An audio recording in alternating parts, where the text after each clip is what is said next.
Mukulikeyo ba mikwano mu episode yaffe eyakagwa eya Nsobeddwa twakomekereza mwana muwala alese omulenzi gw'ayagalidde okumala ebbanga n'amweyiriza emirimu n'amweyiriza buli kimu ng'alowooza ayiyiza omusajja ow'ebirooto bye amwagadde. Ku bawala b'ennaku zino Becky ayagadde mwana mulenzi Jovani naye kirabise nga Jovani okutegeerako kugaanye.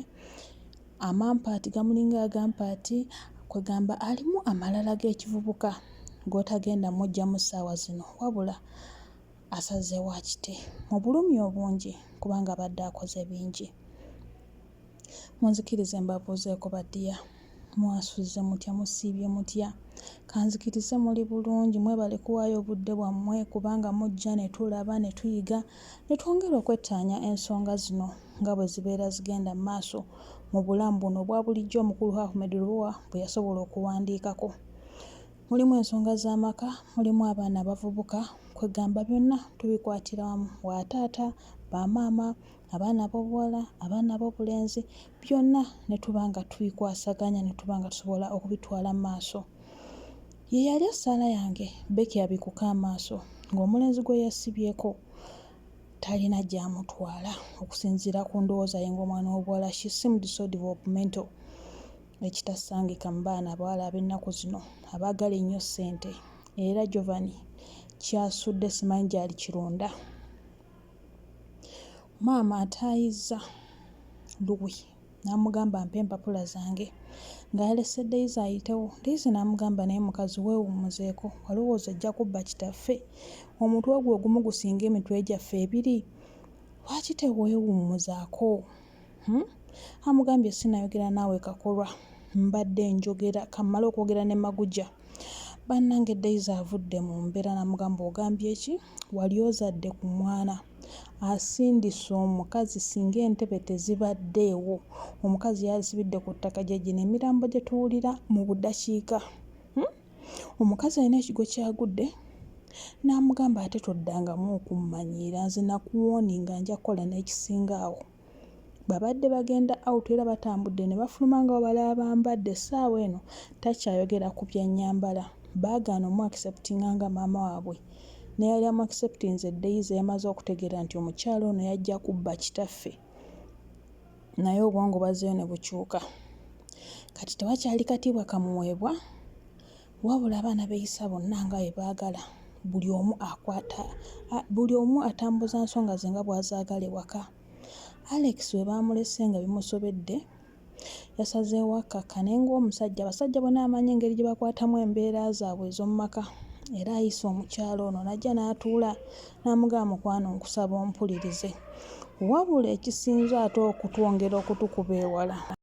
Alex abadde akyaluyita luto ng'omukyala asaabusaba ennyumba ye tayagala apartments. Amugambye sembera wano. Bw'asembedde omukyala ono konna kaabala tulina okagobera ne tukasiŋŋaana mu maaso eyo. Amugambye abazadde baŋŋambye siddamu kuggyayo mwana waabwe muzzukulu waabwe okuggyako nga bamaze okulaba omusajja gwe namuzaalamu. Kiki? Alex anoonya ssente za ttaka tezinnalabika, ayagala kumuzimbira nnyumba mu myezi 3 bwe giti. Ayagala kumuzimbira nnyumba amugaseeko n'okwanjula. Omukyala ono she's just making things complicated I think. Mulowooza ki baddiya? Mu comment section mbasaba tuwe ku ndowooza zaffe. She's complicating everything. Omusajja omusabye ennyumba mu buddakiika. Abadde tannamala na kulowooza ssente gy'agenda zijja. N'omuteekako eky'okukwanjula omwana oyo. Ffe katulinde. Jovani yabadde yeebasseeko agenza okuwulira akasimu akavuga nti ate wali akonkona ku mulyango. N'atambula n'agendayoko. Agenza okusanga ye mwana muwala Daisy. Babadde mu kiraabu vibe ekutte, ssente zibaweddeko. Azze owalu boyfriend lumuweeyo 10. Bannange ofanga oba nkugambe ki bannange? Kubanga waliwo omwavu ng'ate ye ategeera, naye ono mwavu ate mwatadde obusiru tategeera. Jovani yafiiriddwa omuwala abadde ategeera. naye kino nkizza ku ye nti Jovani ofundako omwavu bannange ng'ategeera omwavu ng'amanyi levo ze, naye Jovani ye mwavu atamanyi levo ze, ayagala okwetwalira waggulu. Kati kwegamba embeera eyo yonna ate omwana muwala ono ye wa ssente ne waka wa ssente, era okujja gy'ali abeera amulaga nti omugaso gwa boyfriend mu bulamu obuuki Jovani ye tagusobola guyimiriramu. Amufulumizza mu kiro ekyo nga tamuwadde wadde ekikumi ekya booda. Y'ono gwe baasibidde ewaka n'essimu ne bazimuggyako, anti omukazi namba 2 essaawa eno yaluulinga si yalina omwana. Yamusibidde ewaka n'amasimu n'agamuggyako n'amulaga nti nno olina kusigala wano. N'amulaga nti olina kusigala wano. W'ogenda okusula nkooye gaba ebiyungu omukyala omutegeeze nti gyendi. Ab'olusirika abali mu laavu nzikiriza mukimanyi kino. Omukazi tasobola kyebeera kubanga amanyi biddiiru bye byonna bye yajja okupangira wano. Era tumulabye nga yeewawa musaayi yeekanga mu ntebe bw'oyo yakoze obukodyokodyo mpaka bwakimugambye I miss you. Bannange obugalo bw'abaagalana nga bakomyewo okubeera mu laavu mukitegeeraawo. Bannange nze laavu y'abaana ate ennyumidde buto. N'omusajja namugamba I miss you naye nga yenna atunudde eri. Tendo kye yaguddeko ku luno. Essajja lyabadde lyekyanze mu butuufu naye nga wenna omukyala ali eyo. Omukyala ono abadde akola nnyo okubininga omutima gw'omusajja. Essaawa eno ng'omusajja yeekyanze, abaana beekyanze, ani asigaddewo ku lulwo? Olina kukola butaweera kuzza mutima gwa musajja kubanga ano waka yasobola okuwolereza. Ate kati akageri abaana kye baategedde ebigendererwa bye waka, omusajja ono yatannabuuka. Buhagizi bugenze mu maaso awo mu buliri ne beesirisaako awo era otulo ne tutulaba nga tuzzeemu. Obwedda abeekubye emigongo essaawa eno beebase buli omu atunuulidde munne. Ogwo gwe mukwano, ago ge maka baddiya. Ago ge maka temukidawutinga. Bibaamu. Abaagenze mu kilabu bakomyewo. Mbuuza ssaawa mmeka? Dadi yabagee mukomewo mangu 8. Wabula omu agambye munne nze sigenda kunaaba. Omu ng'akutte ettawula nga sigenda kunaaba sooka ompeereze ku nayiti yange nti kanziye ngikuleetere nga mmaze okunaaba gundi gwe tuswaleko. Wabula nga okunaaba tekunnagenda mu maaso. Amugambye bannange obwedda olina ekisajja. N'agamba nno ekisajja ekyo kye kitutaddemu zonna ssente nti wagenzeeko wa boyfriend nti wa. Boyfriend yabadde ayagala kisenge ampe n'omutwalo booda we yandeese kyokka nga Jovani nga yabadde omuwunzi kayadde talina wadde n'ekikumi. Wabula amugambye watomera oyo ye ssaawa osuula eri.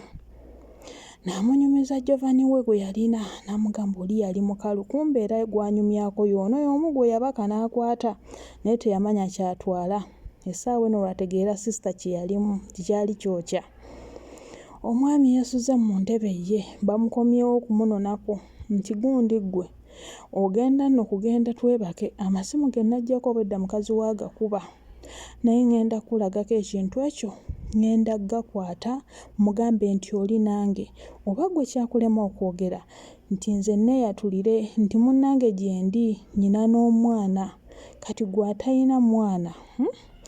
Ogira osiriseemu omusajja kamweddiza ebintu eby'ennaku zino byakuwamba abasajja mbu babbula. Maama Gift asazeewo awamba omusajja ye tumubuulira amweddiza n'amuggalira mu nnyumba n'amasimu n'agamuggyako. Bannange abasajja tulaba mpale ebweru ayitaayita yenna muggumivu naye bw'atuuka waliwo paati gye bagamba bannange nti yeekugonza ddala mu butuufu ebintu bye baayogera kati bwe mbiraba waliwo paati egonza omusajja lwakuba ono yagaanye okugenda mu buliri omutima gumuli wa mukazi we, omukazi wange alowooza ki naye omukazi amugambye nze kamwatulire akimanye nti nange gyendi. Olaba obufumbo bwe butandise okutabanguka olwaggwa ogenda okukwana ebbali. Bano bo bakyali mu nnyumba bakyakoosana. Omukyala amugambye kye wakoze Daisy tokiddangamu okunteekako engalo zo nkulayirira taata wo ne bw'alibaawo ndikola ekintu. byonna bikole mu nnyumba muno.